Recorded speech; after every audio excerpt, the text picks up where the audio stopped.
Semangat dahsyat, jumpa kembali bersama saya, Coach Tolok Marbun, dimanapun Anda saat ini berada. Saya sapa Anda, salam sukses, salam dahsyat.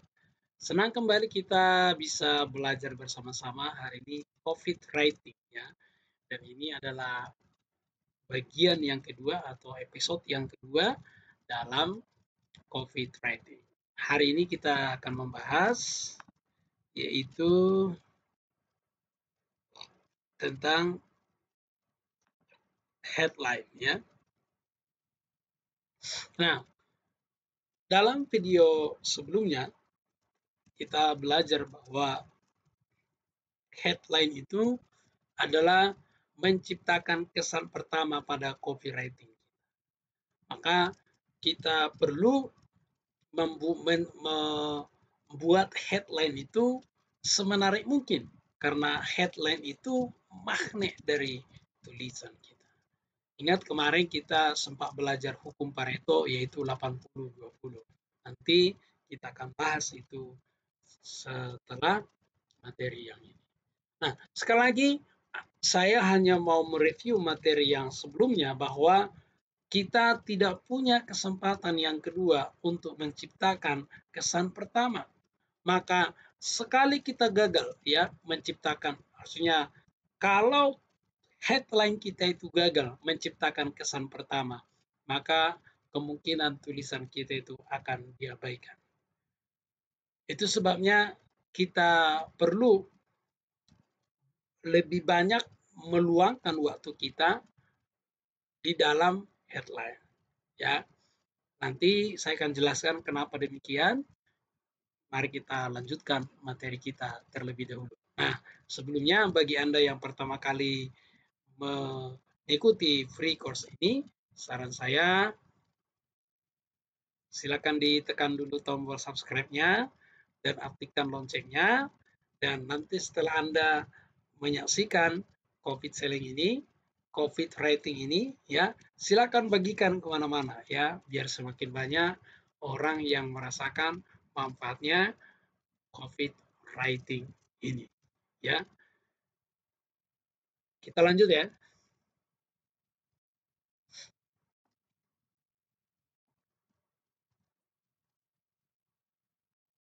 Nah, kalau kita bicara headline, tadi sempat saya katakan kita harus lebih banyak meluangkan waktu khususnya pada headline, tentu karena punya alasan ya. Kalau tidak ada alasannya ya nggak penting, ya kan? Kemudian tadi saya berbicara hukum Pareto. Nah, kira-kira penerapannya begini. 80% dari keberhasilan copywriting ditentukan oleh headline. Nah, karena keberhasilan copywriting Anda atau Anda saya sebut saat ini copywriting Anda ataupun copywriting Anda itu ada pada headline-nya itu 80%. Oleh sebab itu, luangkan waktu Anda 80% memikirkan headline. Nah, mungkin Anda berpikir, waduh, apakah seserius itu? Betul, harus seserius itu. Nah, oleh sebab itu kita perlu melakukan tes dan ukur. Nah, tes dan ukur itu bisa kita posting dulu kalau misalnya di Facebook, ataupun misalnya Anda buat di website, ataupun misalnya di landing page, tidak masalah. Kita tes terlebih dahulu, lalu kita ukur bagaimana responnya.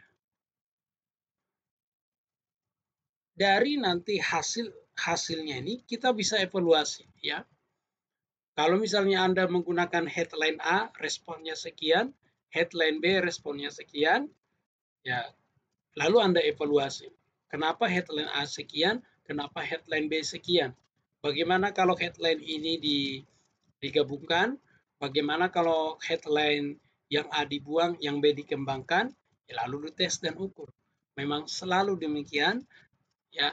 Itu sebabnya kita selalu perlu kalau dalam COVID writing itu selalu ada namanya evaluasi dan development, ya. Jadi kalau Anda tidak pernah evaluasi, lalu tidak pernah develop, maka headline-nya itu nanti biasa-biasa.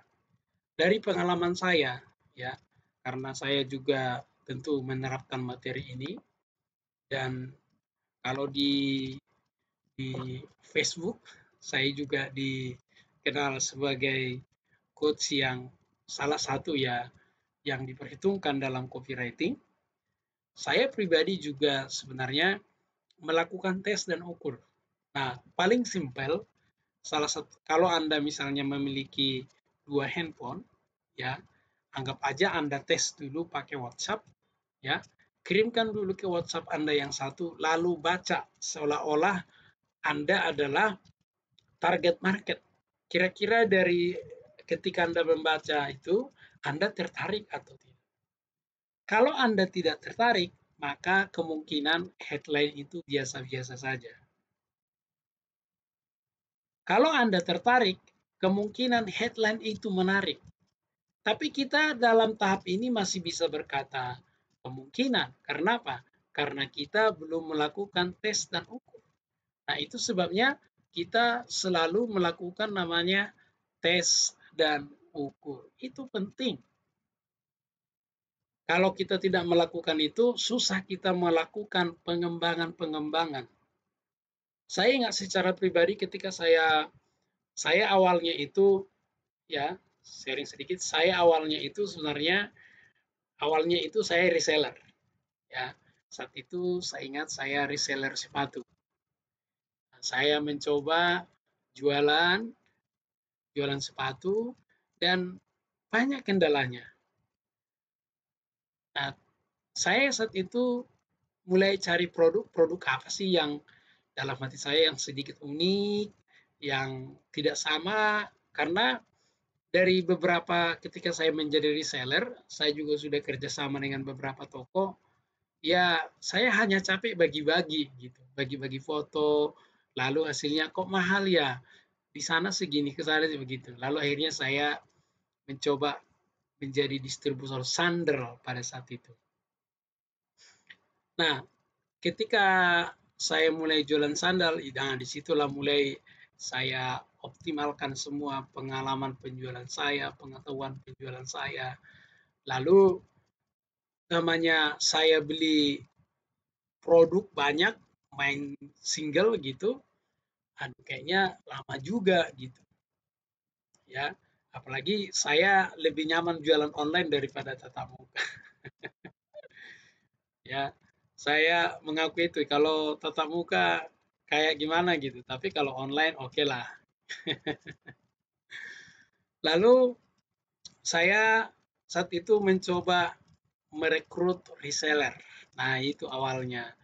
Jadi reseller, waktu ikut reseller ini disitulah saya mulai coba-coba gimana sih menciptakan headline yang menarik, gimana sih menciptakan headline yang itu. Dan saat itu saya banyak mendapatkan reseller gitu. Saat itu saya banyak mendapatkan reseller dan sampai ada saat itu saya ingat reseller bilang, dia bilang, uh, dia panggil saya coach gitu. Coach, uh, ini ilmu begini kok digratisin, coba dibuat kelas berbayar aja. Nah, terus ada beberapa lagi bilang, aduh coach, ini ilmunya bagus sekali, udah daripada gratis, udah saran saya mending mungkin 10.000, 20.000 supaya orang belajar menghargai, seperti itu. Lalu saya mulai membuka kelas online. Nah, memang pada akhirnya saya lebih senang menjual jasa daripada menjual produk. Nah, tentu kita punya punya keunikan masing-masing ya. Punya keunikan masing-masing. Saya pun sekarang ini lagi memikirkan kira-kira usaha apa sih? Saya lagi mau coba kembangkan satu usaha lagi ya, supaya ilmu yang waktu coaching itu bisa dimanfaatkan gitu. Dimanfaatkan secara pribadi ya juga bisa menolong orang banyak. Harapannya seperti itu ya. Jadi apa yang saya lakukan saat itu memang saya pribadi lebih banyak meluangkan waktu di headline.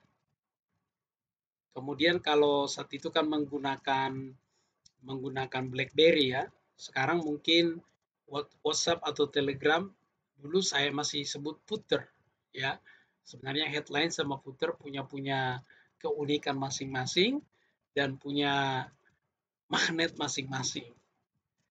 Nah, kalau kita mungkin nanti akan membahas footer nggak apa-apa, tapi pada prinsipnya hampir sama saja ya. Jadi itu alasan saya kenapa Anda perlu meluangkan waktu ya untuk memikirkan headline ya. Saya itu bisa sampai beberapa kali tes sampai saya suka betul baru nanti saya broadcast. Itu pun nanti saya tes dan ukur ya. Kira-kira kalau headline ini seperti apa responnya, seperti apa itunya. Nah, itu semua dilakukan dengan melakukan tes dan ukur.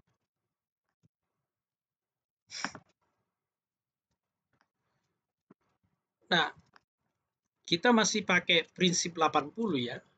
Kalau kita mengikuti prinsipnya Pareto berarti seperti ini.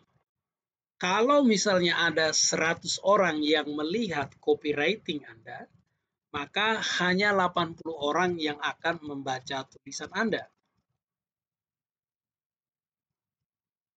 Jadi hanya ada dua. Jadi kalau Anda posting, maka hanya 80 orang yang kemungkinan membaca headline Anda. Nah, kalau headline Anda menarik, maka 20% dari 80 orang tersebut itu akan membaca tulisan Anda sampai habis, tapi scanning dan scamming ya.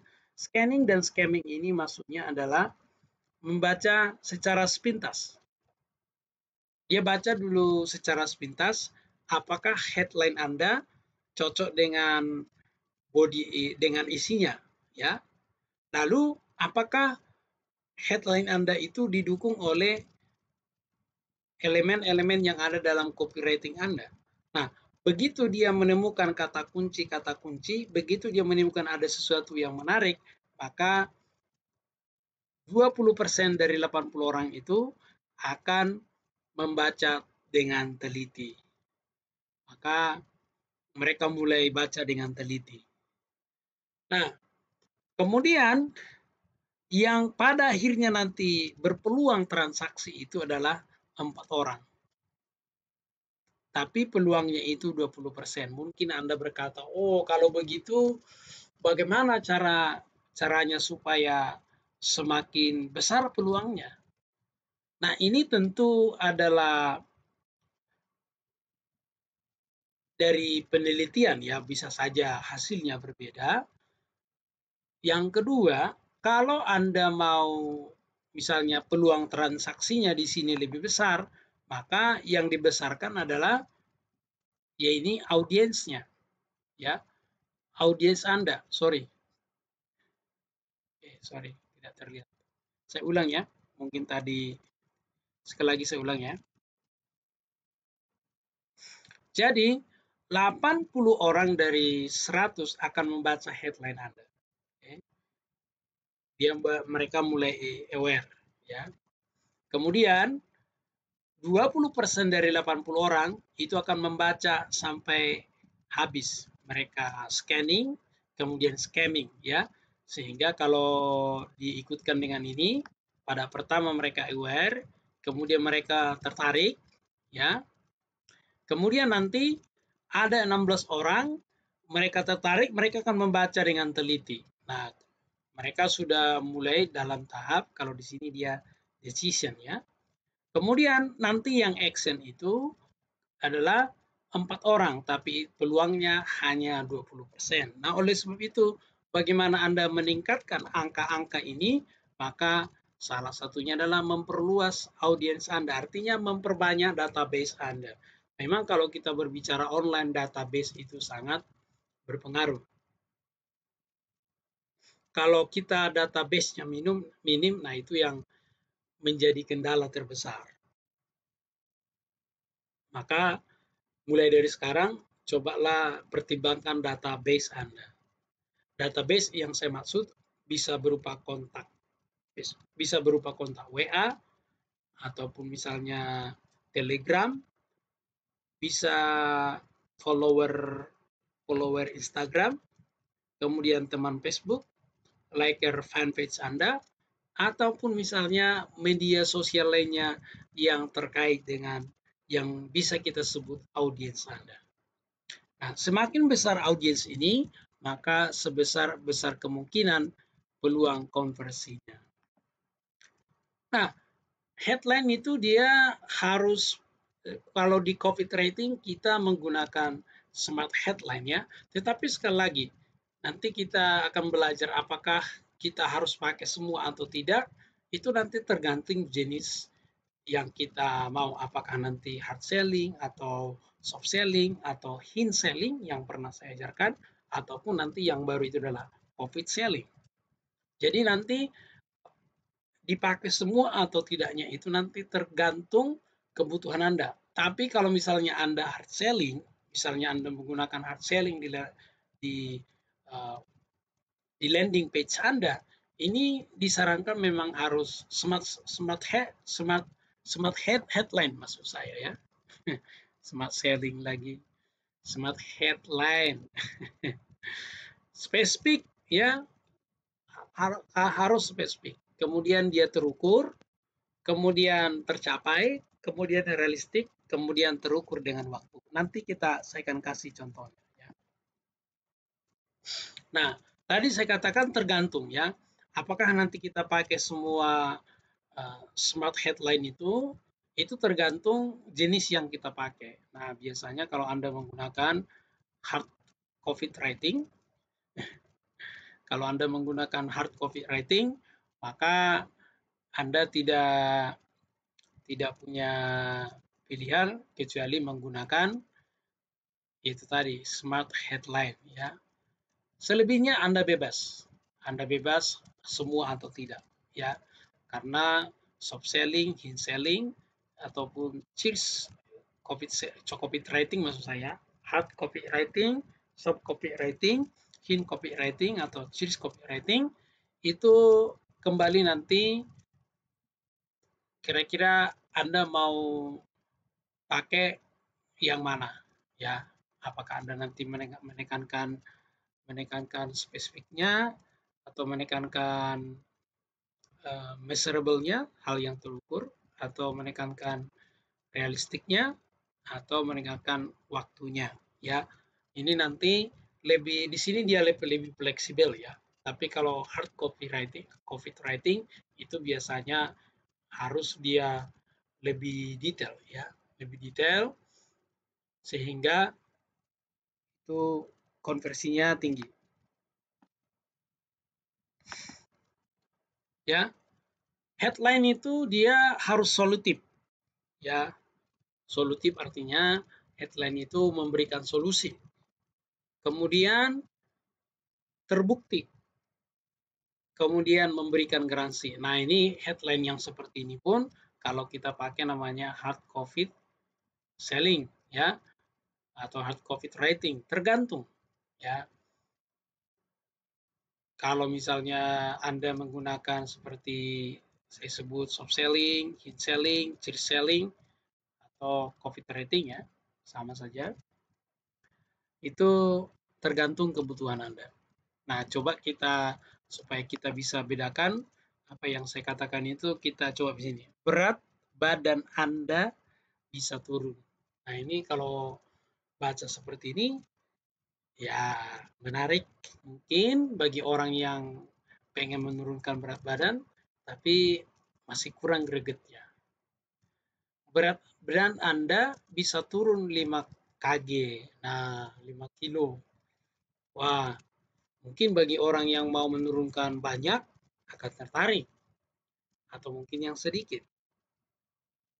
Tapi orang masih bertanya kira-kira berapa lama itu. Nah, itu sebabnya kita perlu tadi timely atau time bound terikat dengan waktu ya. Berat badan Anda bisa turun 5 kg dalam 1 bulan. Ini sudah spesifik ya. Berat badan, kemudian tadi measurable atau bisa diukur 5 kg dalam 1 bulan.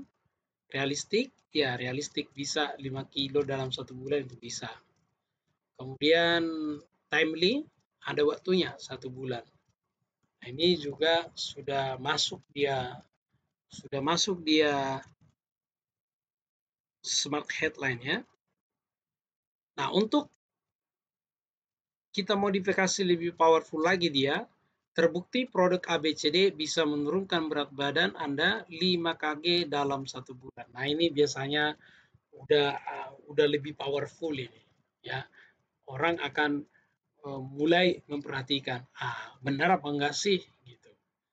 Kemudian misalnya di sini yang terakhir, terbukti produk ABC bisa menurunkan berat badan Anda 5 kg dalam 1 bulan. Jika tidak, uang Anda kembali. Nah, ini biasanya headline yang paling disukai orang. Saya ingat saat itu saya sedang mengajar online ya, dengan mencoba membagikan model headline seperti ini karena mengajarkan headline, dan yang pertama mereka bilang bagus, bagus, kemudian nanti wah makin bagus, wah makin powerful, dan yang terakhir itu sangat powerful. Karena apa? Di situ sudah smart headline, di situ sudah solutif, di situ sudah ada bukti, di situ sudah ada garansi. Tapi sekali lagi, kapan Anda bisa menggunakan semua elemen-elemen yang ada di dalam headline ini kembali nanti kepada jenis copywriting yang Anda gunakan. Nanti kita di bagian-bagian akhir kita akan membahas yang 4 jenis tadi. Tapi sebelumnya nanti kita akan bahas elemen-elemennya terlebih dahulu, sehingga nanti kita bisa seperti yang saya katakan, kapan kita pakai semua, kapan tidaknya, bagaimana semestinya. Nah, supaya nanti lebih variatif ya. Oke, sekali lagi saya ucapkan terima kasih Anda sudah berpartisipasi memvoting free course ini, dan saya juga berterima kasih bagi Anda yang sudah menyaksikan dan mulai praktek. Nah, mulai sekarang mulai mikir-mikir nih headline ini, Anda tinggal bisa tonton ulang, ya lihat polanya, wah seperti apa nih yang saya buat nih headline-nya nih, ya kan? Mulai berpikir. Nah, besok kita akan dalam video berikutnya kita akan belajar yes set. Bagaimana kita menciptakan yes set dalam copywriting ini. Ya, saya ingatkan Anda, bagi Anda yang pertama kali menyaksikan video ini, silakan tekan tombol subscribe-nya dan bagikan kepada teman-teman Anda supaya semakin banyak orang yang merasakan manfaatnya. Dan ingat, masih ada free course yang lain. Anda bisa belajar copy selling dan Anda juga bisa belajar Facebook marketing. Saya Coach Tolok mengucapkan terima kasih. Salam sukses, salam dahsyat.